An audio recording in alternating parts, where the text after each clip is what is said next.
Okay, ladies, finally, we are being recognized for our achievements in math. It's a new TikTok trend, and it's called girl math. Listen to this. I really think we should focus our attention on girl math. I got a Starbucks today that was $4.90. Anything under $5 feels like it's pretty much free. Girl math. Returned something at Zara for $50. Bought something else that was $100. It only cost me $50. Girl math. That's the new girl math. And let me tell you, ladies, we've been doing this for years and years. So this is only a new trend to guys who may or may not look at my credit card Scott statement. has many questions about this. Yeah, I've heard a little bit about this. Now, correct me if I'm wrong. So, like if you buy something on sale, is that a form of saving, like girl math? So you're saving money and you're buying something? That's exactly right. Like when I go to a store like Kohl's where literally everything is on sale and I have a coupon for everything, it is not how much I spent. It doesn't matter that I spent $200. It matters that I saved $700. That's what I saved my husband from, on the credit card. So That's girl math then. girl math. I've Okay. saved $700. That's why it's so important that we look at those sales and make sure that we're doing the math correctly. But should you look at the sales and go, this is something that I need, and then do your girl math? No, absolutely not. Like she said, nobody needs a coffee, but if we're going to buy one, if it's under $5, it's practically free. See, this is girl math. Do you math like this, ladies? This cannot just be me. Ninja, do you math like this? Yes, because if I spend $5, if I have it in my wallet, if I have cash and I use the cash, it's free because my bank account didn't change. Girl math. Yes. Dave Ramsey, who is like the financial guru, says if you use cash, if it's in the envelope, then it's fair game. Cash is different than... Oh, no, so that's free money. So that's Free money? girl math. You're listening to Rob and Liz in the morning. His radio. Okay, the texts are coming in at 800-447-7234. Yeah. Naomi said that this is my husband's type of math. I'm a saver, so this math has been quite a challenge to learn. Right? I'm with you, Naomi. It is. And Jerry, she texted in and said, no, I use real math. Good for you, Jerry. Her checkbook probably evens out at the end of the month. Yes, good for you. So here is Sarah at 800-447-7234. Sarah. She's 100% correct. Really? My kids and I are in the car, and my daughter and I are completely like, she's completely right, and my son's like, what are you talking about? You're right. Okay. How have you applied girl math? Back to school clothing for kids. How'd it go? Where'd you go? Old Navy, that kind of stuff. Grocery store. When you go and if you save more, it's like getting it for free. You're listening to Rob and Liz in the morning. His radio. Here is a person who made a goal of traveling 21,000 miles on the Amtrak train. Ooh, that's a lot of miles. All the destinations that they have. And by golly, she did it, and she's 84 years old. Where'd she go? All the places that Amtrak goes. All the places. All the places. That took forever. Yeah, I mean, and she's 84 now, so that tells you how long that she's been committed on doing these trips. So one at a time. She didn't necessarily get on the train and just keep on keeping on. No. Months on end. That's correct. Okay. Here's what I know. I took a train in college from Charlotte, North Carolina to New York City, thinking I don't have to park in the city. I can just take the train in. No big deal. It stopped like 5,000 times on the way there. So you took a train. You're not talking subway. No, I'm talking an Amtrak. An Amtrak train. Yeah. It took so many stops. It took an extra take a 6 or while. 7 hours than it would have if I would have just driven it myself. Now, it was a fun experience, but one and done. I've seen this one train. I follow this guy. I can't even remember his name on YouTube.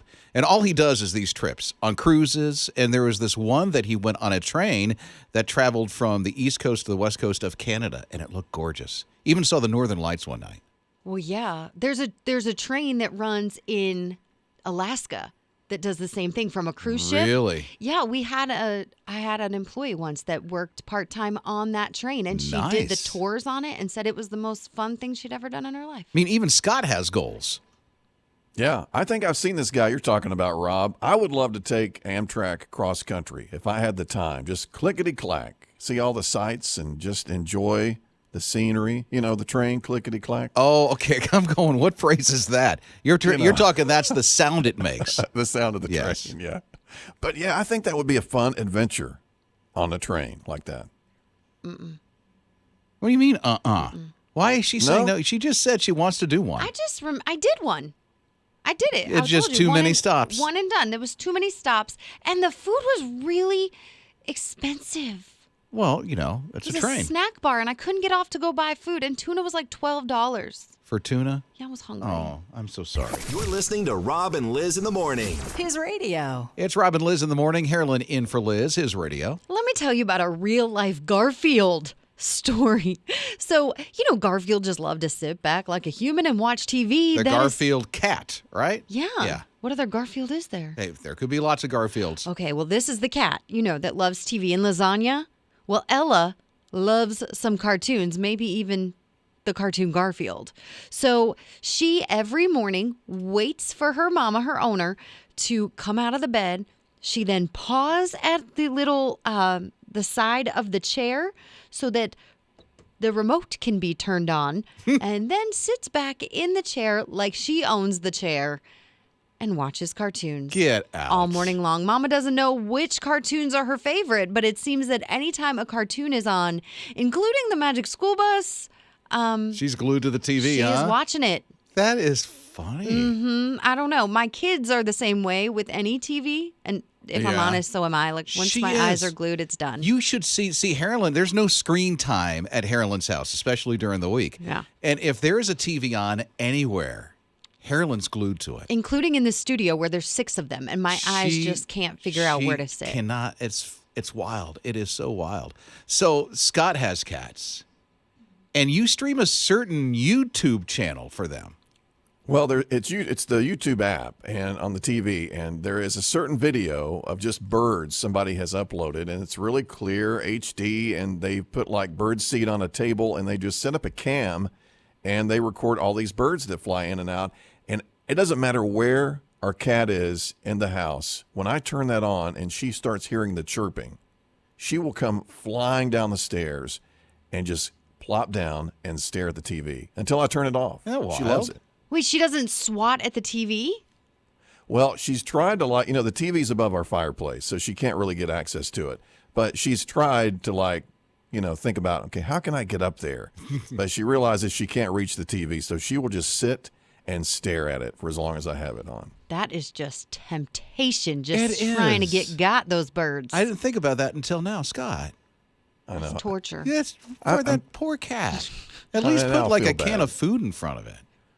We do have some toys for her out, like fake birds, so she could play with those while she's watching, maybe. You're listening to Rob and Lizz in the morning. His radio. This is one of my biggest fears. So as a family, you're traveling over the summer, and we bring our pets with us. Same here. A lot of times. And if your pet gets lost, they don't necessarily know where they are if you're traveling out of state. Well, this one family was traveling from New York. They came, they took a trip to Carowinds, and they brought their pup with them. The pup got spooked from the fireworks and ran off, and they couldn't find him. No. Months went by. Months of people looking for this beautiful golden retriever, couldn't find him anywhere. Well, 3 months, and they get a call and say, I think we found your family dog. Of course, the dog had tags and was chipped, and they had spotted it places in, different places, but they finally found the pup, and the family was reunited with him. They drove the, million hours from New York to North Carolina, South Carolina. It's like 10 probably. They drove that, picked up their puppy, and when they got home, they had the biggest party. They had a bigger party for their dog than I've had for my children. Like, there were signs outside like, welcome home, Lucy, the pup. And oh, how beautiful. All the family, the grandparents, the aunts, the uncles, everybody was at the party because they love that dog that much. Have a dog. You have a pet of any kind. It becomes family. I mean, you really attach the more that the years go on. So I would be crushed. And Lucy is back home with her family. Rob and Lizz. His morning crew. This is the scariest thing ever to think. You're at the Grand Canyon. You're there with your kids. Somebody wants to take a photo group, of each other. And so your child moves out of the way and then falls. 100 feet. This happened to a 13-year-old. The scariest thing. Good news is he's okay. There was a big rescue effort. He had to go to the hospital, but he's going to be fine. Yeah. But that happened for the sake of, let me move out of your way, and then he falls. This is the Grand Canyon, where, you know what? I don't want to get on a soapbox or anything, but we're so zoned into getting the right picture, getting the best selfie, that now there's danger for some people, especially at the Grand Canyon. Right. Like 9 broken bones, he's going to need rehab for a long time, all because he moved out of the way to help someone out. It wasn't like he was doing something. So I won't bring my family there right now because I don't feel like they're old enough and responsible enough to be on that side of a cliff. You're right. Without... I totally get it. They're too old to hold my hand like they were at the Niagara Falls, but now they'd look over and something would happen. So, no. You would think, I hate that we have to think that way. But we do. It's a parent's worst nightmare to watch their child just fall in front of them. They're on vacation. Look at the sights. And then vacation go wrong because of that. Yeah. I try more and more now to be in the moment than going, I've got to get the best picture to post. Yeah. And why don't I have the pictures to post? Because I was in the moment. Rob and Lizz. His morning crew.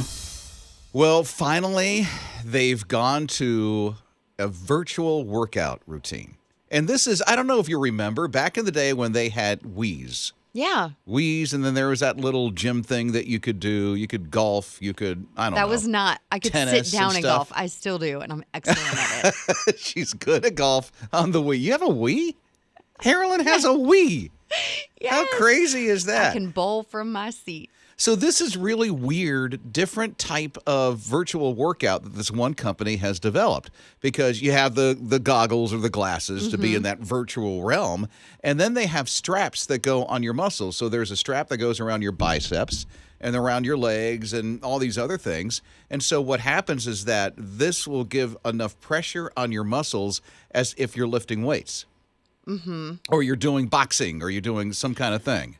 Okay. And working out with others. So now you can be in a virtual reality group with people and do that. And I'm kind of skeptical of it, to be honest with you. I don't like it. No, right? Part of working out with a group of people to help your mental state to be with other people cannot happen in a virtual world. We live in a place where people are separated, and we think the answer is electronics and staring at a screen even more. And part of what you need in your physical day is people. So maybe you're interaction with people. Yeah. Maybe you're full of people all day, and this is great for you because you're alone and you can do it at home, but it's not for me. Yeah. Well, what I do all my workouts at home, and I do a lot of stuff that are classes that are online. So it's still separated from people, but I still do that kind of thing. It works for me. The part that I'm skeptical of is the straps that they put on you that do tension on your muscles as if you're lifting heavy weight. Yeah. I don't even know how that's going to work.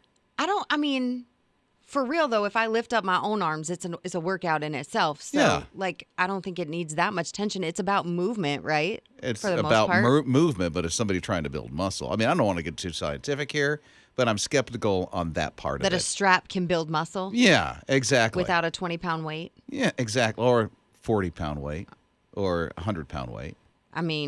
My muscles, I get those 3-pounders and I'm like, 1, done.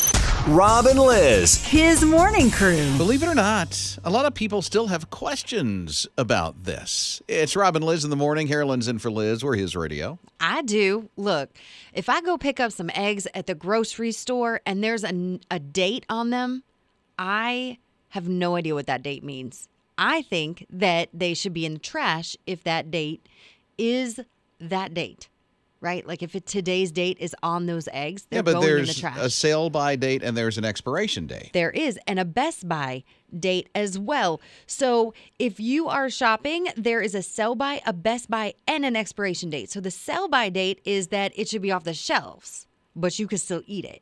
Okay. That's what they say. That's what I thought. I'm not touching it. Oh, she don't touch it? But that's what they say. That's what they say. Best Buy or the use by date says, okay, if this is in your refrigerator and it's done, then it's done. Look, the smell test also counts. And if it smells before that date, it's also done. So Best Buy is not B-U-Y. It's B-Y. Yes. Okay. A Best so Buy. you can eat it, and it's best until a certain date, and then it gets worse after that. I think so. And then the expiration date is it's just not safe. Like, don't touch it. And this is on a lot of things in your cupboards. Not so much in your refrigerator, but like your spices. And the canned food items.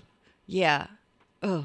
And Or the like chips. Your vitamins. I need to look at my vitamins. Mm-hmm. Go through your medicine cabinet once or twice a year, and you will be shocked as to how much is in there that it just shouldn't be used. It's expired. Yes. Yeah, and bad to use. Yes. And there's bad to use, and then like the spices may lose their flavor over time, but like medicine, it's bad to use. Truth. So you have to really watch like what these foods are. So if that date is near the date, if the milk says it's gonna be good until next week, I'm gonna smell it this week just to make sure. Yeah, true. Because I don't know. Because there's enough times that I've swigged it and went, ooh.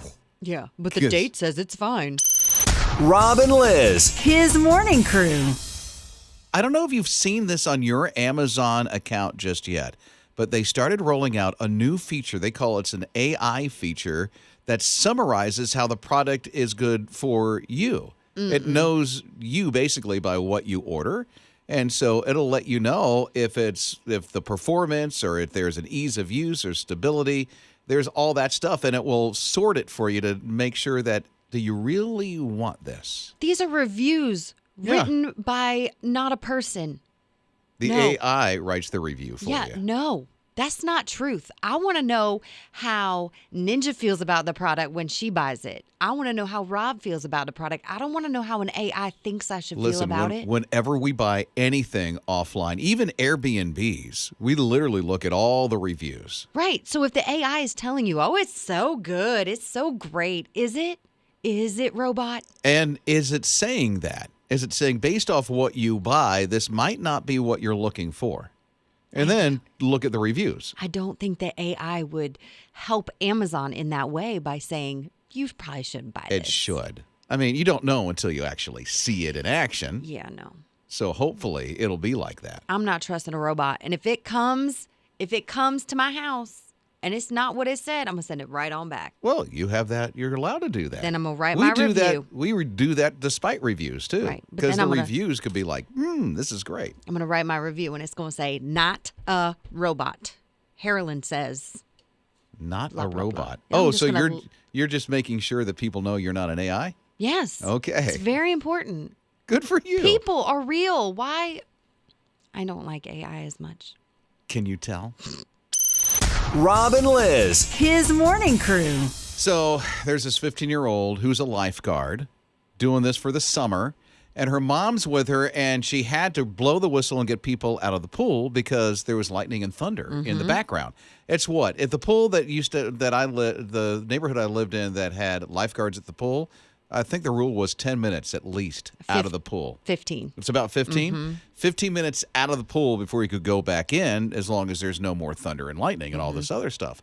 So as this 15-year-old lifeguard is getting people out of the pool, all of a sudden lightning strikes right at the pool, and her arm is like, all of a sudden her mom's there and sees orange and blue around her arm.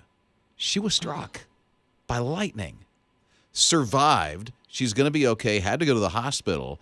And she's like, I thank God that I'm alive today. That is like a 1 in a million type story. A lifeguard who's just there. I think she was putting down an umbrella or something, which she shouldn't have been doing. Right. Honestly. As people are getting out of the pool. Right. You need to just get people out and get to shelter.